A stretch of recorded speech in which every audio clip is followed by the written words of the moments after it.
like to go ahead and call our adjourned meeting to order, budget meeting of the Alleghany County Board of Supervisors. Tonight, Thursday, May 8th, 2025. Ms. Suzanne has the floor. I missed it. Well, welcome, and I will just start off by saying I think I fell into a bout of pollen over the weekend, so I'm going to be drinking from my water quite frequently, so just bear with me. So the budget overview, so some factors that went into this year's budget. The state employees are receiving a 3% cost of living and a 1.5% bonus for 26.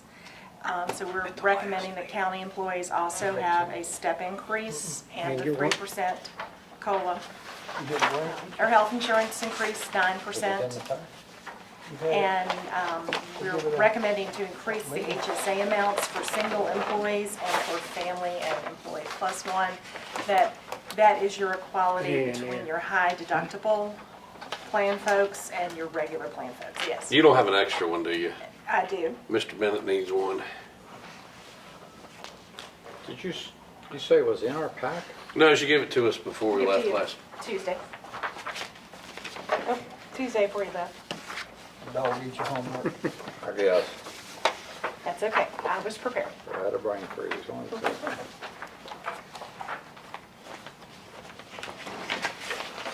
All right, excuse me.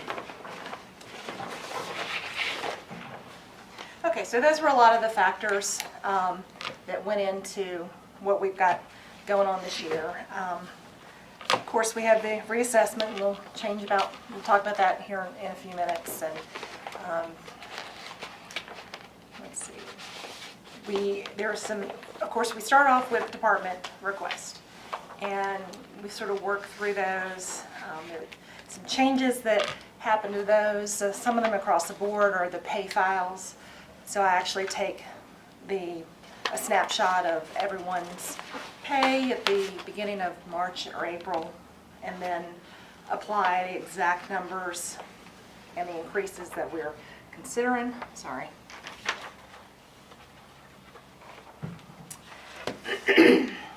And so sometimes that varies from what the departments turn in, because a lot of times they'll just put some numbers in, but they don't always have the accurate VRS numbers or the medical insurance numbers and those types of things. So those get refined sort of off the bat. Then we kind of go through and work with the budget committee. Matt and Griff, we met twice? Yeah, twice. And talk about some things, some requests and some recommendations. And so I gave you a listing this year of some of the changes that we made. And I can go through them if you'd like to look over them. One of the biggest was the Sheriff's Department had requested 6 new positions. Those are not approved by the comp board, so they would be 100% local positions. So we've held off on those, which also affected other items in the budget, for instance, police vehicles and equipment and computers and those sorts of things. So that sort of had an effect that rolled through the rest of the budget. Excuse me, what sheet are you working off of? I'm still lost. So you should have had a sheet up there that says changes by staff and budget committee. You got this one, Steve? I got an extra one, if you don't mind it.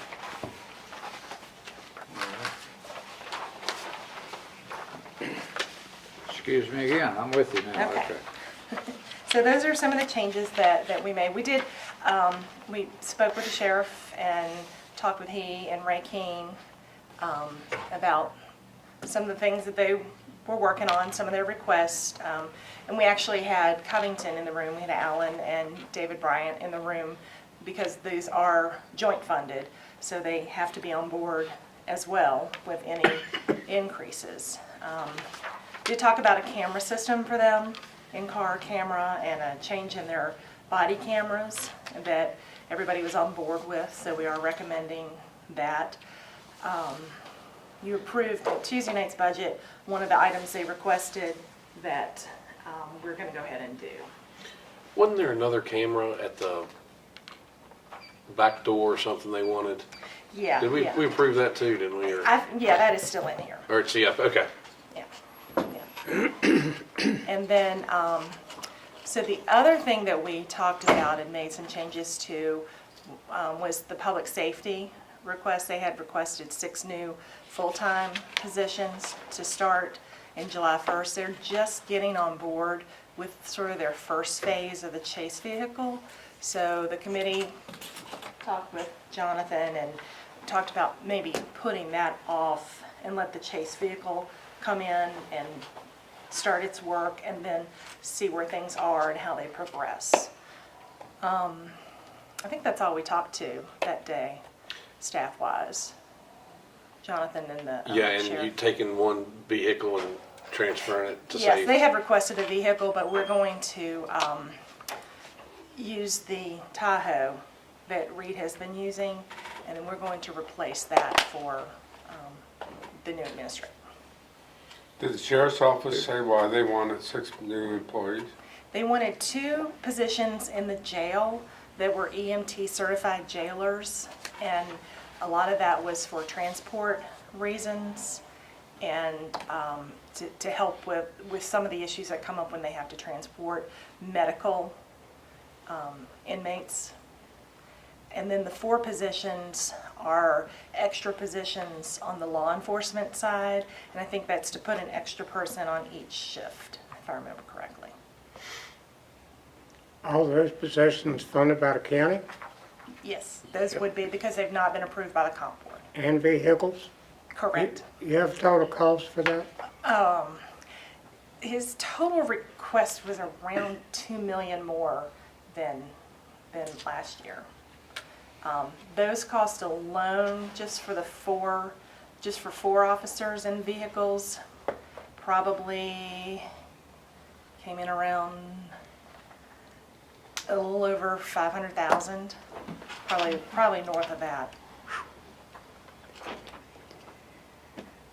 Must be Santa Claus. You mentioned your new administrator. He just walked in behind you. I don't know whether you knew he was there or not. Sneaking up on me. Okay, so any questions about any of that before we talk about other things? Let's talk about water and sewer for a minute. Hang on a Oh, minute. okay. The 2 jailers, Yes. did we approve that? No, Okay. I Those thought were we did. removed. I was making sure. yeah, those were removed. I originally had left one of those positions in, but after we met, we decided to go ahead and remove that. And that was because the comp board didn't approve it. Correct, because the com board is not approved. And who's the com board? What's So the- it's the Compensation Board of Virginia, and they are the funding mechanism and the policy mechanism for all the constitutional officers. So that's the treasurer, commissioner of revenue, the sheriff, the Commonwealth attorney, and the clerk of court. And did they say why they didn't approve it? Well, they No. only furnish 1 deputy per 1,500 citizens. They have a formula. Formula. That they use. And if you want to go above the formula in any of these agencies, the local government has to pick up the difference. We already fund, what, 30 positions? We or something? fund several positions over comp board because we fund the crisis intervention team, and that is we get grant revenue from the CSB for that. We fund a VDOT position, but again, we get revenue from VDOT for that position. We fund school resource officer, and we fund DARE. But we fund that. Yes. Yeah. Several positions in the sheriff's department are funded by us too, right?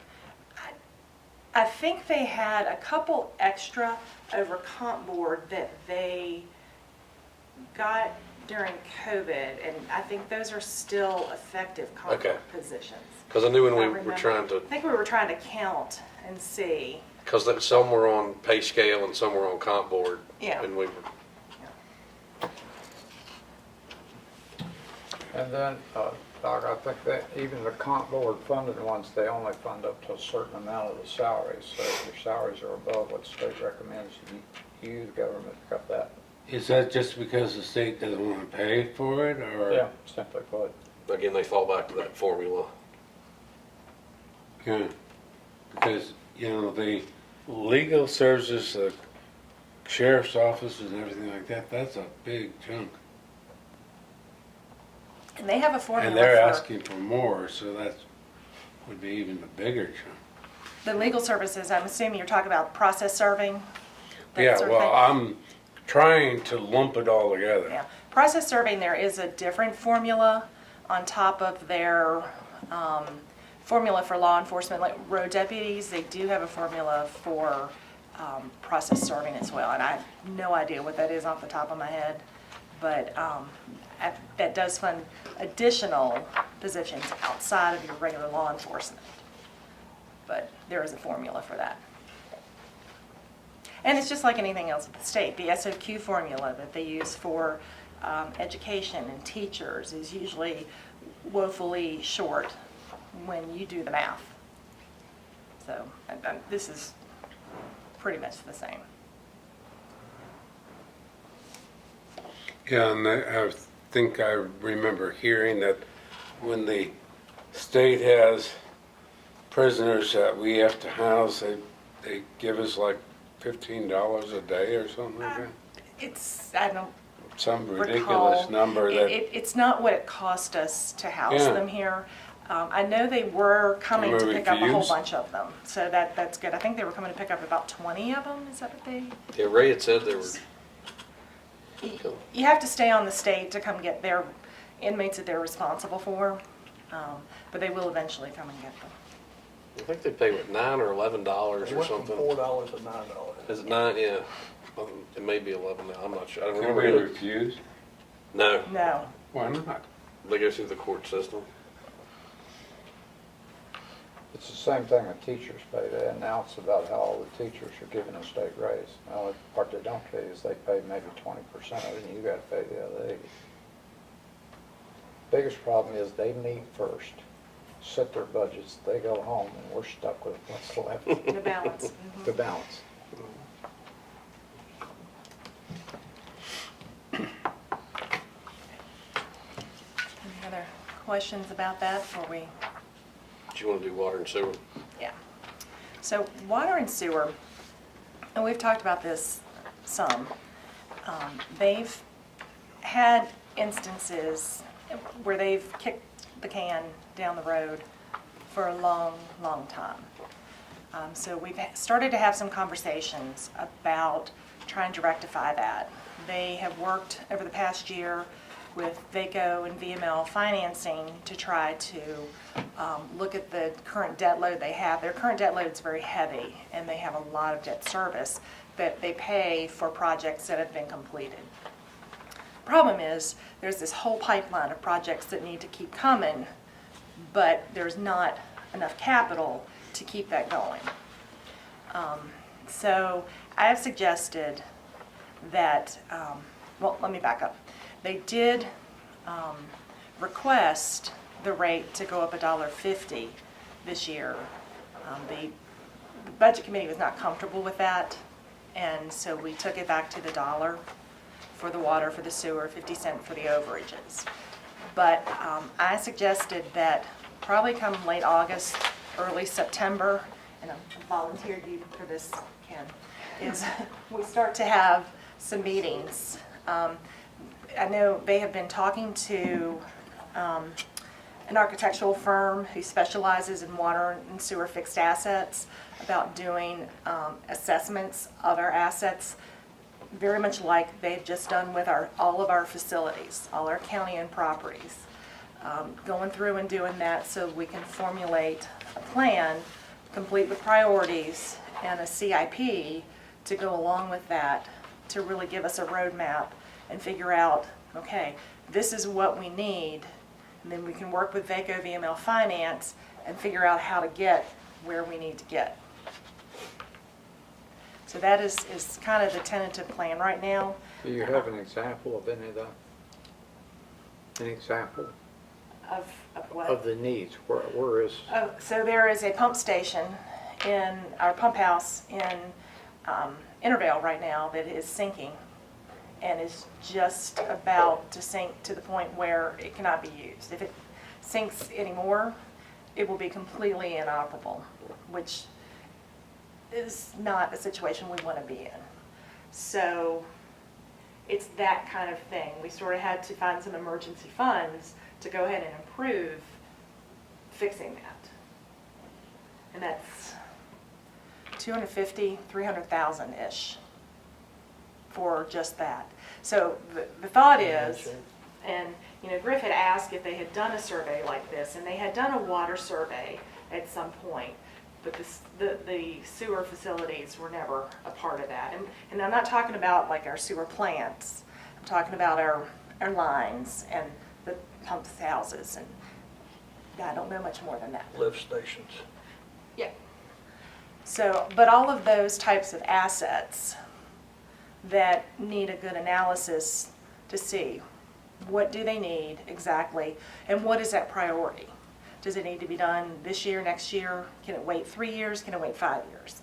So that is the plan. I think the gentleman that is with a company that did the water survey a few years back actually talked with Beverly today about, they're trying to get us some pricing for how much this survey will be.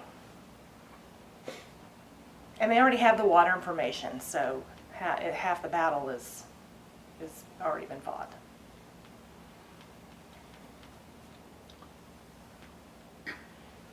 They've got some line size issues. They put in double pumps and didn't change the lines downstream to make them larger. It needs a good capital improvement. is it Look at. mainly sewer? Hmm. Mainly sewer, or Yeah. equally with that and water? Well, they've done one on water, correct? I think they looked at the water, but it's been a few years ago. So I think the plan is to ask them to update the water side of it and to complete the sewer. Yeah, the whole thing probably the whole thing needs to be looked at. Coating of the tanks need to be looked at. Do you need to upgrade the tanks? I mean, that's a lot. Yeah, and in my mind, that will be a part. I mean, when we get some information back, we'll have an idea of the scope of what they're offering, and then we can take a look at it and make sure that it's going to include everything, because I think we need to look at everything.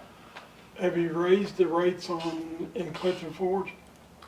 Those bulk rates, so those are the sewer rates, and those are driven by the sewer plant, by the flows, and by the operating expenses of the sewer plant, and those are evaluated every year. There is a spreadsheet and formula that Draper Aiden came up with that we continue to use. And so the numbers get plugged into the formula, which produces the bulk rate for not only Clifton Forge, but also for Iron Gate. 'Cause I know the town's going up on their water rate this year. It's in their budget for another $1.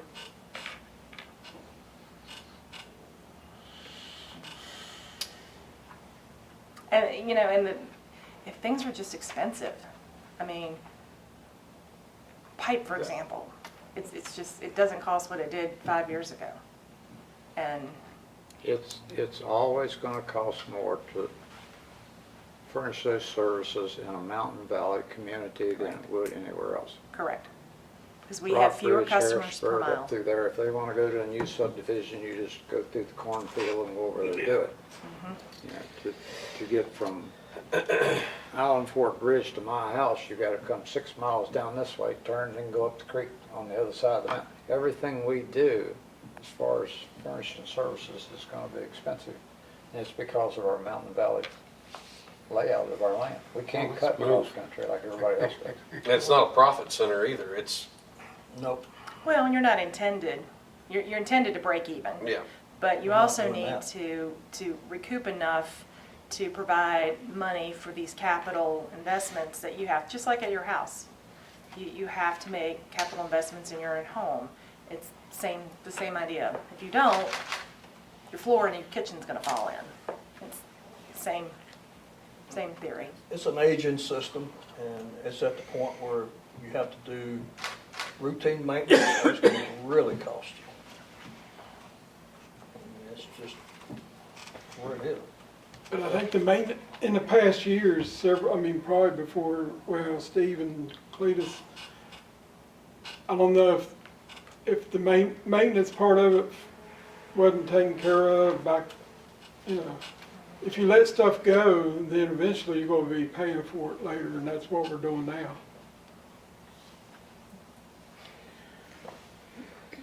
But in fairness to the public, we still do have a very high rate to start off with. We do. What, the water and sewer rate? Mm-hmm. Okay. You gotta- you got to pay Yeah, they that- complain pay about that it all the debt. time. How you do it?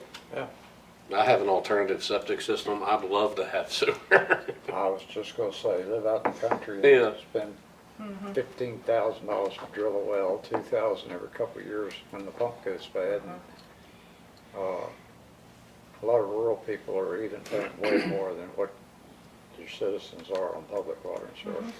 But they get hit with all of the expense at one time when something happens. Don't have that monthly bill. You just have a, I saw where Alan Dressler on the Covington work, budget work, said that I think they're charging the residents of Covington $27 and something, yeah, in fact, and all the water you can use. They're not,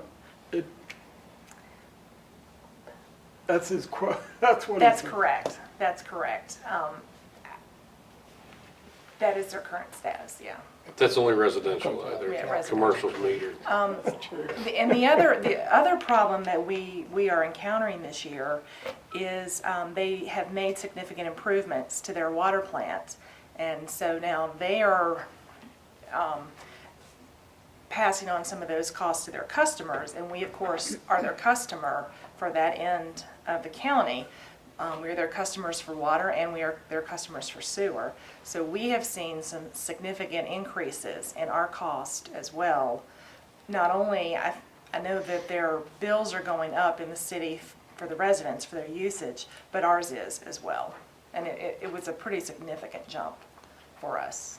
This is going to be a very lean, tight year because that's going to put pressure on it.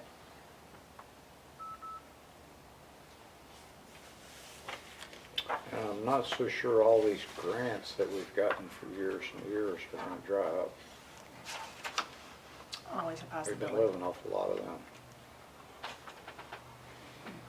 Oh, yeah, they're gonna dry up. You're not gonna get anywhere near. It's just, they've intended to do that, and I wouldn't say anything about tax cuts. Both the state and federal want to cut taxes. They don't give us enough money now, and they want to cut them. Any other water and sewer questions?